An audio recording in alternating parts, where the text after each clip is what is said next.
We are 2 days into Operation Economic Outcast that is waged by the US on Iran.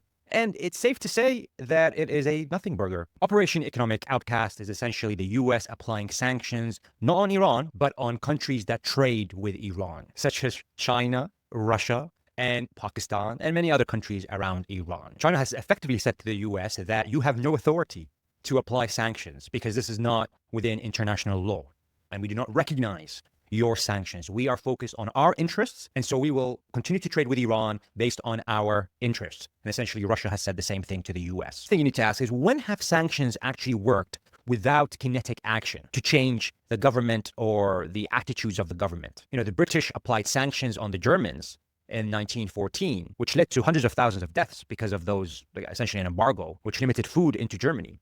But that didn't change the government. It was the war, actual troops landing, that changed the government. The Americans did the same thing with the Japanese during World War II, and that led to Pearl Harbor, which then kind of led to the US dropping nukes on Japan. They did the same thing with Iraq, applying sanctions, killing hundreds of thousands of children because there's limited amount of food that can enter, limited amount of medicine that can enter. But it was the invasion of Iraq that led to the regime change. And they did the same thing to Libya and Syria and numerous other countries. There was always a kinetic action that resulted into regime change or the change in attitude of the government. Never just the sanctions, never just the embargo or economic warfare. And so what is the purpose of this? This is to prepare for the attacks on Iran. Because, they can't be that stupid that they think that this will actually result in concessions given by Iran. But I'm going to give them the benefit of the doubt and believe that actually this is just a strategy that is preparing for the attacks that will follow after the midterm elections in November in the US, to weaken Iran as much as possible before they go full out attacking Iran.